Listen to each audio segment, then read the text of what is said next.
먼저 구약성경 이면에 있는 창세기 2장 15절, 이후에 신약성경 250면에 있는 로마서 8장 말씀을 봉독하겠습니다. 하나님의 말씀을 봉독합니다. 여호와 하나님이 그 사람을 이끌어 에덴 동산에 두어 그것을 경작하며 지키게 하시고, 신약성경 250면 로마서 8장 21절 22절 말씀을 연이어 봉독하겠습니다. 그 바라는 것은 피조물도 썩어짐의 종노릇 한 데서 해방되어 하나님의 자녀들의 영광의 자유에 이르는 것이니라. 피조물이 다 이제까지 함께 탄식하며 함께 고통을 겪고 있는 것을 우리가 아느니라. 아멘입니다. 아멘. 온 몸과 마음을 다하여 주님만 사랑하는 저와 여러분 모두가 되시기를 바랍니다. 오늘 이렇게 하나님의 하나뿐인 걸작품을 이렇게 눈으로 뵙게 되어서 영광입니다. 여러분 모두가 하나님의 귀한 걸작품임을 잊지 마시기를 바랍니다. 여러분, 제가 작년 이맘때, 작년 이렇게 6월 첫 번째 주일에 어떤 설교를 했는지 아십니까? 가끔은 지난주 걸 여쭤봐도 잘 모르신다는데요. 1년 전 걸 좀 무리지요? 6월 첫째 주일은 우리 총회에서 지키는 환경주일입니다. 그 환경주일을 이제는 환경절제주일로 약간 이름이 바뀌어 있습니다. 작년에 우리가 이 환경주일날 말씀을 드리면서 종이컵에 환경 호르몬이 그렇게 많다더라. 제가 여러분에게 이렇게 겁을 좀 줬죠. 미세 플라스틱이 5만 개씩 나온다더라. 그걸 먹으면은 이렇게 안 좋다. 그래서 우리가 개인 컵이나 텀블러를 사용하자라고 여러분께 말씀을 선포하고, 이렇게 개인 컵 사용하기로 결단을 하고, 특별 새벽 기도의 선물도 컵으로 드리고, 또 여러분이 집에서 가지고 계신 텀블러도 가지고 와서, 우리가 예전에는 친교실에 가면 종이컵이 다 쓰고 남은 종이컵이 수북하게 쌓여 있었는데, 지금은 탁상 위에 텀블러나 개인 컵들, 머그잔들이 놓여 있는 것을 볼 수가 있습니다. 종이컵 대신에 이런 텀블러나 머그잔을 사용하려면 솔직히 좀 불편합니다. 커피 한 잔 마시면 그것도 씻어야지, 또 거기다가 말려야지, 또 비치해 놔야지, 여러 가지 수고로움이 더해져서 좀 귀찮은 것이 사실입니다. 아니, 교회 와서 편안하게 오랜만에 만난 우리 성도님들 만나서 이야기도 하고 편안하고 쉬고 싶은데 이거 너무 유난 떠는 거 아닌가라고 생각하는 분도 계셨을 수 있습니다. 하지만 1년이 지난 지금 우리 교회 친교실은 많이 변했습니다. 사진 한 장 보여주시면 우리 교회 친교실에 이렇게 컵 보관함에 이렇게 컵이 가득하게 쌓여 있습니다. 아직 빈 곳이 몇 군데 보이시죠? 개인 컵이 없으신 분들은 집에 있는 컵을 가지고 오셔서 비치해 놓으시고, 정컵이 없으시면 저에게 오시면 제가 드리겠습니다. 이름표까지 붙여가지고. 우리 아동부에서도 아동부실에 가보면 컵이 개인 컵들이 다 있어요. 이름을 붙여놓은 개인 컵들이. 그렇게 해서 그것들을 사용하고 있습니다. 여러분의 그 자발적인 불편함 감수가 이 교회 안에서 얼마나 긍정적이고 생명력 넘치는 문화를 가져왔는지 모릅니다. 여러분의 책상 위에 놓인 그 머그컵과 텀블러는 단순한 물컵이 아니라 생명을 창조하시고 생명을 아끼고 창조하신 그 하나님의 사랑을 우리가 몸으로 신앙 고백하는 것이 바로 그것임을 여러분들 잊지 마시기를 바랍니다. 그 작은 불편함을 감수하는 것이 우리를 더욱더 성숙한 그리스도인으로 빚어가고 있는 것입니다. 그런데 여러분, 오늘은 우리가 마시는 물컵, 이 물컵을 넘어서 우리가 매일 대하는 밥상, 우리가 매일 살아가는 일상, 나아가 하나님께서 지으신 이 세상 만물, 온 세상을 조금 더 넓은 시선으로 바라보려고 합니다. 왜냐하면 우리가 당연하게 누리고 있는 이 평안함 가운데 감추어진 불편한 진실이 하나 있기 때문입니다. 이 자리에 계신 여러 어르신들께서 어렸을 적에 간장이나 식용유가 어디에 담겨져 있었던가요? 요즘은 간장이나 식용유가 다 플라스틱 병에 담겨 있지만 예전에는 병에 담아서 팔았어요. 병에. 그러다가 1950년대를 지나서 60년대, 70년대 경제 성장기와 함께 우리 일상생활에 기적과 같은 물질이 나왔습니다. 그것이 바로 플라스틱입니다. 플라스틱. 김장철마다 무거운 독을 나르느라고 우리 어머님들 허리가 휘었던 그런 어머님들인데 그 어머님들에게 이 빨갛고 질긴 고무대야는 정말 혁명과도 같았습니다. 가벼워요. 떨어뜨려도 깨지지도 않아요. 가벼운 마음, 가볍고 마음대로 모양을 만들 수가 있고 너무나도 저렴했습니다. 이제 플라스틱 그릇이 인기가 좋았죠. 또 비닐, 플라스틱으로 만든 비닐은 얼마나 우리에게 편리하게 사용되는지 모릅니다. 이 플라스틱이 처음 발견되었을 당시 뭐라고 불렸냐면 이것은 신이 내린 선물이다. 그렇게 불릴 정도였습니다. 가볍지요. 마음대로 모양을 만들 수가 있죠. 또 너무나도 저렴했기 때문에 우리가 사용하기가 너무나도 편리해졌다는 것입니다. 그런데 이 플라스틱의 가장 놀랍고도 치명적인 특징이 하나 있습니다. 뭘까요? 플라스틱은 썩지 않는다는 겁니다. 썩지 않아. 이 기적의 물질은 우리의 삶을 획기적으로 편리하게 만들어 주었습니다. 그런데 이 썩지 아니하는 이 편리함이 지금 우리에게 어떤 영향을 끼치고 있는지 여러분들 아십니까?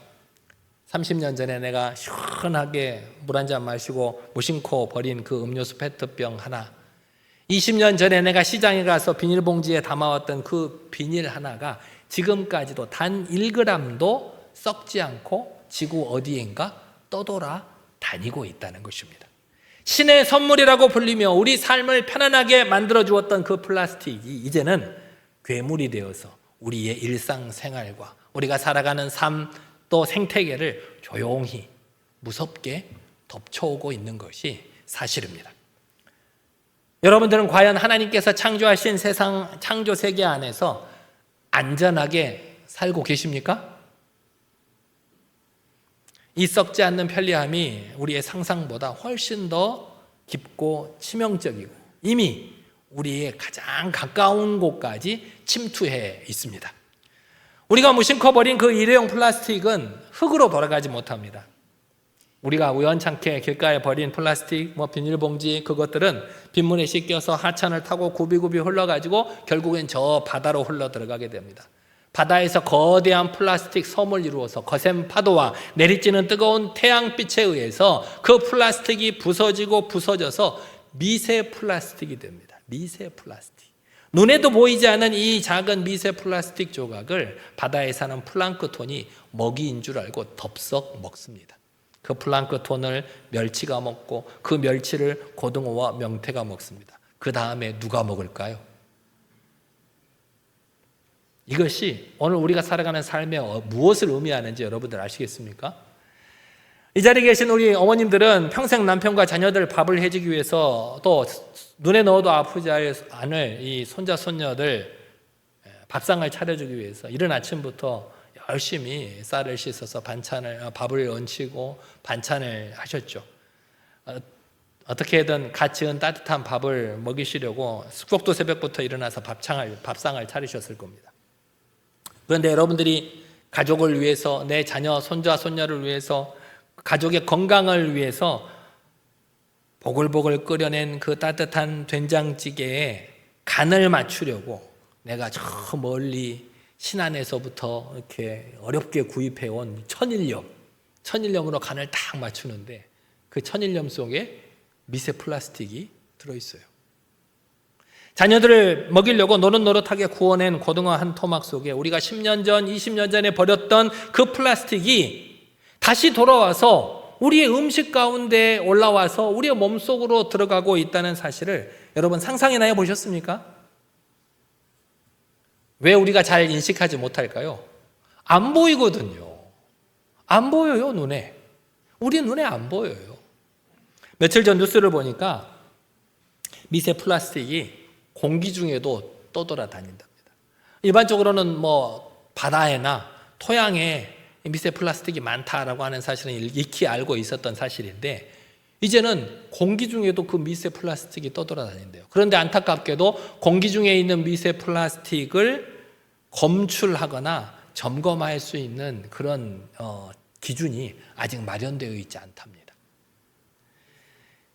사실 여러분이 드시고 계시는 여러 가지 음식 가운데 이미 미세 플라스틱이 많이 있습니다.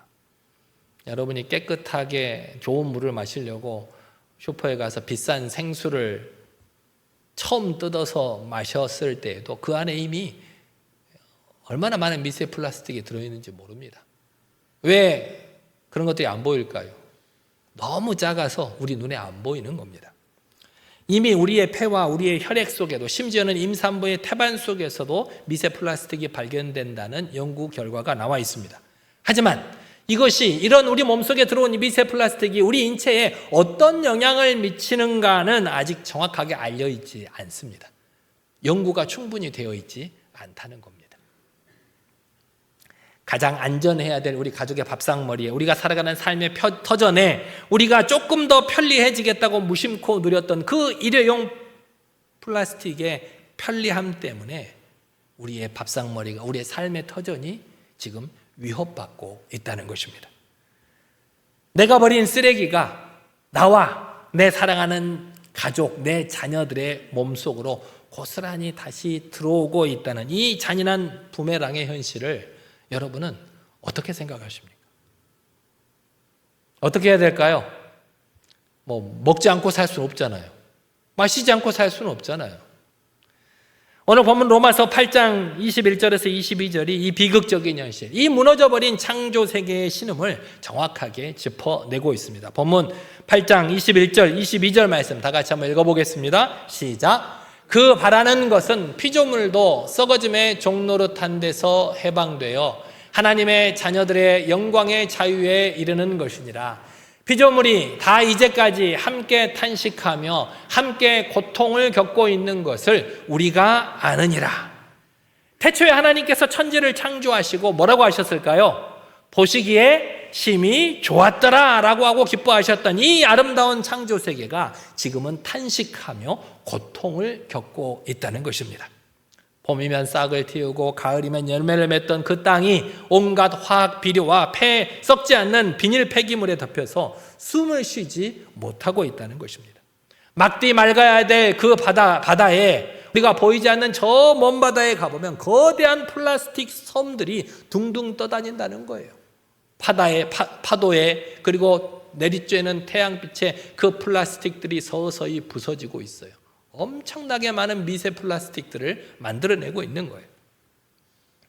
기후는 변화무쌍해서 평생 농사를 지어오신 어르신들조차도 이제는 날씨를 도무지 종잡을 수 없다고 혀를 내두르시기도 합니다. 우리 인간의 끝없는 탐욕과 무분별한 소비, 그리고 작은 불편함조차 참지 않으려는 그런 이기적인 편리주의 때문에 생명으로 충만해야 될 자연이, 하나님께서 우리에게 주시고 보시기에 좋았다고 했던 그 자연이 지금은 썩어짐의 종노릇을 하며 깊은 고통 속에서 신음하고 있다는 것입니다. 우리가 여름이면 밥 먹고 나서 뭐가 생각납니까? 식후에 시원한 아이스 아메리카노 한 잔씩 생각이 나죠. 일회용 플라스틱 컵으로 시원한 아이스 커피를 마시면서 잠깐 편리함을 누린 그 시간 뒤에 하나님의 피조물은 수백 년간 이어질 눈물의 고통을 겪고 있다는 사실입니다. 이 피조물의 탄식 소리가 여러분의 귓가에는 들리지 않으십니까? 그렇다면 우리는 이 탄식하는 피조물을 향해서 우리가 할 수 있는 게 뭘까요? 그 해답을 찾기 위해서 우리는 하나님께서 우리를 처음 창조하셨을 때로 돌아가 볼 필요가 있습니다.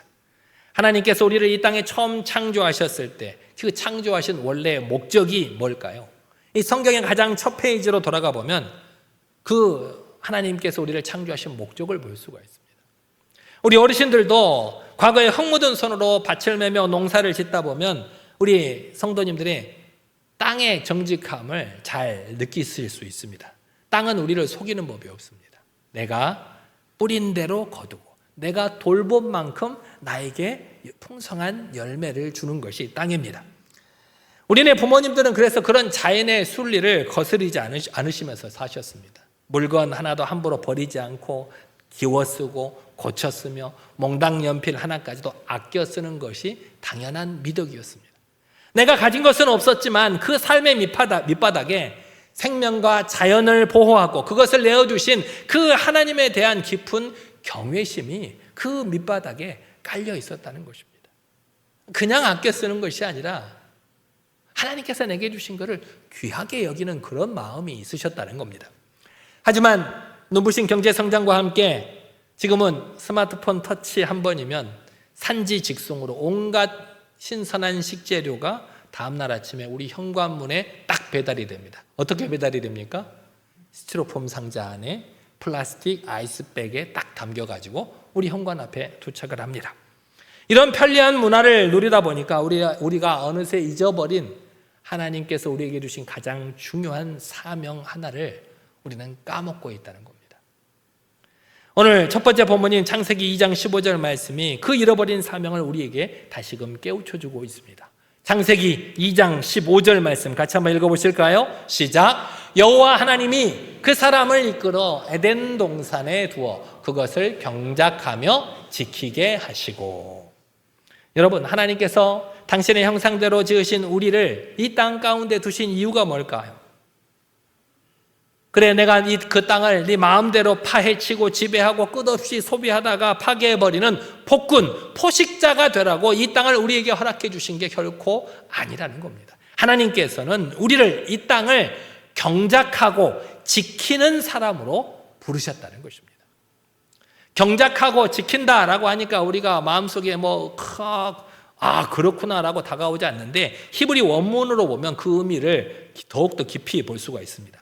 경작하다라고 번역된 히브리어 아바드라고 하는 것은 단순히 땅을 파고 농사를 짓는다는 뜻을 넘어서 섬기다라고 하는 뜻을 가지고 있습니다. 경작하다라고 하는 것은 섬기다라고 하는 뜻을 가지고 있는데 우리가 드리는 예배도 섬기다라고 하는 뜻을 가지고 있습니다. 다시 말해서 경작하다는 것은 예배 드린다라고 하는 것과 동일한 뜻을 가지고 있다는 겁니다. 두 번째로 지키다라고 번역되고 있는 샤마르라고 하는 것은 외부의 위협적인 위협으로부터 우리의 생명을 보호하고 보살피다라고 하는 뜻을 가지고 있습니다. 다시 말해서 하나님께서 우리에게 이 땅을 주시고 경작하고 지키다라고 하신 것은 하나님께서 이 땅을 우리에게 넘겨주신 것이 아니라 하나님을 대신해서 이 땅의 생명을 섬기고 보호하라는 청지기의 사명을 우리에게 주셨다는 것입니다. 우리는 지금까지 환경 문제를 여러 가지 사회 문제 중에 하나, 때로는 도덕적이고 교양을 가진 사람들이 하는 캠페인 정도로 생각하기 쉬웠습니다. 하지만 성도 여러분, 우리가 일회용 플라스틱을 줄이고 자연을 보호하는 것은 단순한 캠페인이나 환경운동이 아닙니다. 그것은 하나님께서 이 세상의 창조주이심을 인정하고 나는 주님께서 핏값으로 사신 그 생명을 돌보는 거룩한 청지기다라고 하는 사실을 선포하는 가장 강력한 우리의 신앙 고백인 것입니다. 비록 우리는 편리함에 취해서 이 청지기의 본분을 잊어버리고 창조 세계를 망가뜨리는 죄를 범하고 살아가지만 은혜의 하나님께서는 지금 이 순간에도 우리를 다시 부르고 계십니다.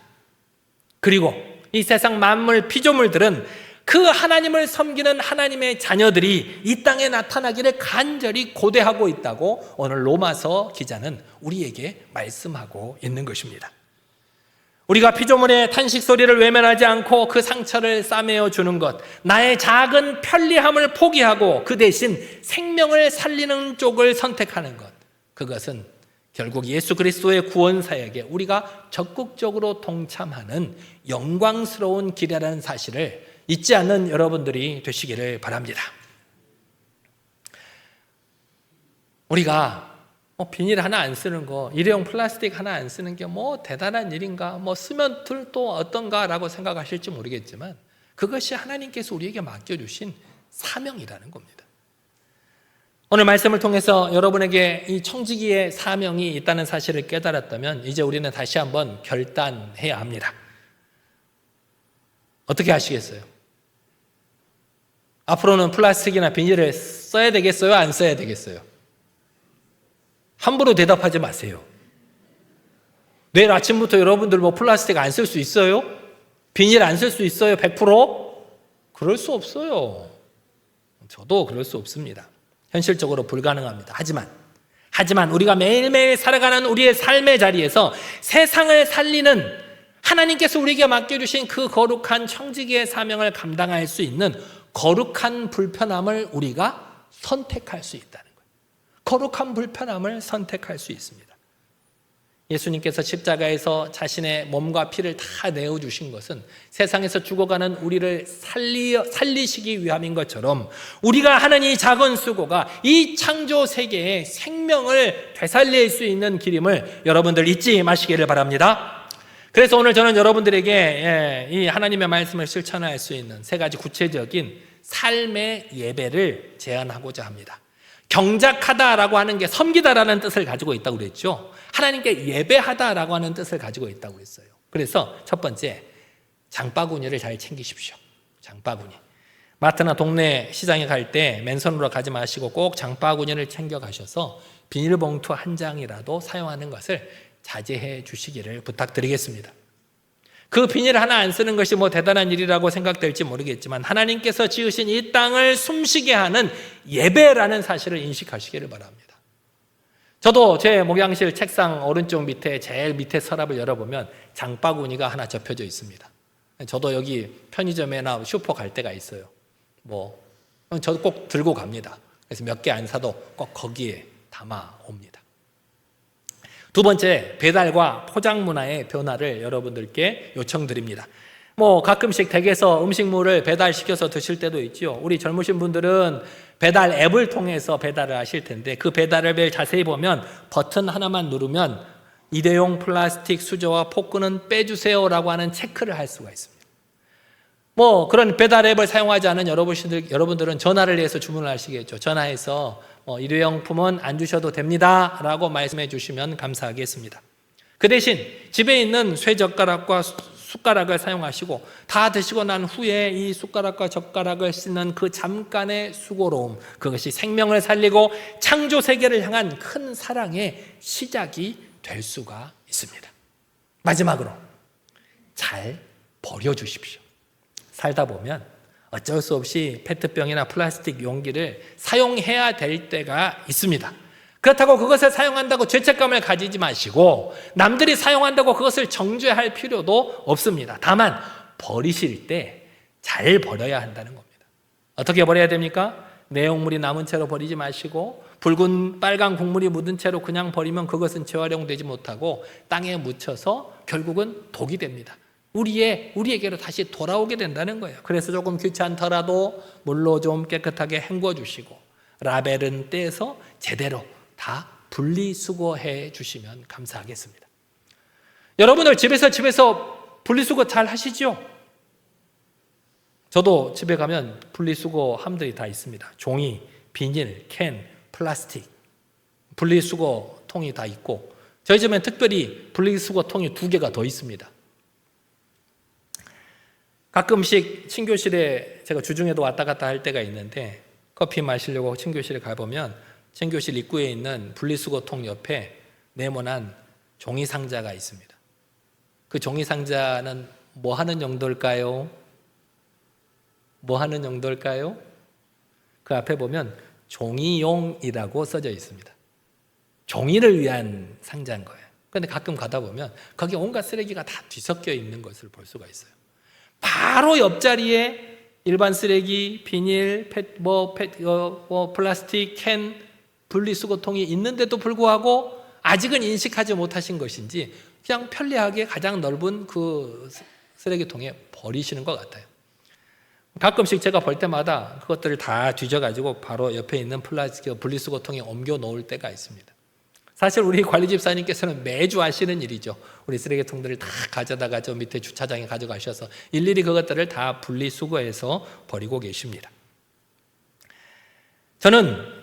저희 집에는 작년 한 해 동안 쓰레기 봉투를 사서 쓰지 않았습니다. 음식물 쓰레기 봉투는 사서 쓰는데 일반 쓰레기 봉투는 제가 예전에도 한번 말씀을 드렸다시피 제가 투명 페트병, 건전지, 우유팩을 모아서 주민센터에 가져가면 쓰레기 봉투로 교환을 해주거든요. 제가 한 해 동안 그것들을 잘 교환해서 한 장도 안 쓰고 잘 썼습니다. 좀 남아서 주변에게 나눠드린 적도 있어요. 지나가다가 이제는 솔직히 좀 번거롭습니다. 왜냐하면 우유팩을 다 먹고 나면 다 모아서 물에 한번 헹궈서 펼쳐서 말려서 또 한쪽에 보관해야 되거든요. 제가 우리 집에 분리수거 통이 2개가 더 있다고 그랬죠. 그 중에 하나가 이 우유팩 모으는 통. 그리고 투명 페트병도 씻어서 라벨 떼고 뚜껑을 분리해서 납작하게 찌그려서 또 하나 있는 다른 분리수거 통에 모아 놓습니다. 그렇게 모아가지고 좀 많으면 이제 좀 부피를 차지하게 되잖아요. 그러면 가서 바꿔야죠. 아무 때나 바꿔주지 않습니다. 수요일 오전에만 바꿔줍니다. 작년까지는 수요일에 다 바꿔줬는데 올해부터는 수요일 오전만 하신대요. 그래서 제가 수요일 아침이면 마음이 좀 바쁩니다. 오늘 시간 되면 빨리 가서 좀 바꿔야 되는데 너무 많으면 이거 들고 갈 어떻게 가지? 그런 걱정이 좀 있어요. 그런 번거로움에도 불구하고 제가 투명 페트병을, 건전지를, 우유팩을 모으고 때로는 더러운 쓰레기통을 뒤져서 분리수거하는 것은 그것은 단순히 환경 보호를 하겠다는 것이 아니라 하나님께서 저에게 맡겨주신 이 목회 사명과 동일하게 그것이 하나님께서 나에게 맡겨주신 청지기의 사명이라고 생각하기 때문입니다. 그래서 그것을 하나님께서 내게 맡겨주신 사명이라고 생각하고 열심히 합니다. 사랑하는 성도 여러분, 우리가 기꺼이 감수하는 이 거룩한 불편함은 결코 헛된 것이 아닙니다. 내가 조금 편리해지는 그 순간을 참는다면 그 순간 턱 밑까지 차오르고 있던 바다의 생명들이 가쁜 숨을 쉬면서 다시 살아나게 된다는 것입니다. 화학물질과 폐비닐로 딱딱하게 굳어가던 땅이 지렁이가 꿈틀대는 비옥한 옥토로 회복이 됩니다. 그 무엇보다도 우리의 사랑하는 자녀들과 손자, 손녀들이 맑은 하늘 아래서 마음껏 맑은 공기를 마시고 살아갈 그 하나님의 땅을 물려줄 수 있는 가장 위대하고 아름다운 영적 유산이 된다는 사실을 여러분 잊지 마시기를 바랍니다. 사랑하는 여러분, 지금 탄식하는 저 세상의 창조세계의 신음소리를 다시금 하나님을 향한 아름다운 찬양으로 바꾸어낼 수 있는 생명을 가득 채우는 거룩한 청지기들이 다 되시기를 간절히 기도합니다. 이 시간 같이 기도하겠습니다. 하나님, 우리에게 허락하신 이 자연을 우리의 욕심대로 사용했던 지난날을 회개하오니 용서하여 주옵소서. 하나님, 우리에게 맡겨주신 자연을 지키고 보호하는데 그동안 관심이 없었음을 회개합니다. 이제는 자연 만물을 지키고 보호하는 것이 하나님의 명령임을 인식하고 말씀에 순종하는 마음으로 삶 속에서 실천하며 살아갈 수 있도록 해달라고 이 시간 우리 다 같이 통성으로 기도하겠습니다. 능력의 하나님 아버지, 어리석고 부족한 우리를 하나님의 거룩하신 말씀으로 깨우쳐 주심에 감사를 드립니다. 능력의 하나님, 우리에게 맡겨주신 이 아름다운 자연 만물을 우리에게 지키고 경작하라고 하셨건만 우리가 그것들을 편리하게 사용만 했지 지키지 못하고 경작하지 못했음을 회개하오니 용서하여 주옵소서. 우리에게 맡겨주신 자연 만물을 아버지 하나님, 우리가 잘 지키고 경작할 수 있도록 인도하여 주옵소서. 우리의 이 거룩한 불편함을 통해 아버지 하나님, 이 세상 만물이 숨을 쉬며 아버지 썩어가는 아버지 저 땅이 다시 한번 살아날 수 있는 기적을 일으켜 주시옵소서. 우리의 작은 실천을 통해서 나와 우리의 자자 손손들이 맑은 공기를 마시며 하나님께서 우리에게 보시기에 좋았다고 칭찬하셨던 그 땅을 우리의 자녀들에게 물려줄 수 있는 우리 모두가 될 수 있도록 인도하여 주옵소서. 우리에게 허락하신 자연을 우리의 욕심대로 사용했던 지난날을 회개합니다. 맡겨주신 자연을 지키고 보호하는데 별로 관심이 없었던 지난날을 회개합니다. 이제는 하나님의 명령임을 인식하고 하나님의 말씀에 순종하는 마음으로 이 아름다운 자연 만물을 지키며 살아갈 수 있도록 우리를 붙드시고 인도하여 주시옵소서. 주님께서 함께하여 주실 줄 믿사옵나이다. 창조주 하나님, 우리의 무한한 탐욕과 한없는 편리함 뒤에서 주님께서 지으신 피조물들이 깊은 탄식과 고통의 눈물을 흘리고 있음을 말씀을 통해서 깨닫고 회개합니다. 이제는 주님께서 맡기신 이 땅을 경작하고 지키는 청지기의 본분을 회복하게 하시고 나의 일상에서 거룩한 불편함을 기꺼이 선택할 수 있는 믿음과 용기를 허락하여 주옵소서. 오늘부터 결단하는 작은 실천, 비닐 하나, 플라스틱 하나를 줄이고 깨끗이 분리수거하는 우리의 정성어린 손길로 인해 하나님의 창조 세계가 회복되게 하시고 우리 다음 세대에게 생명이 숨쉬는 아름다운 땅을 물려줄 수 있도록 우리를 인도하여 주시옵소서. 예수님 이름으로 기도드리옵나이다. 아멘.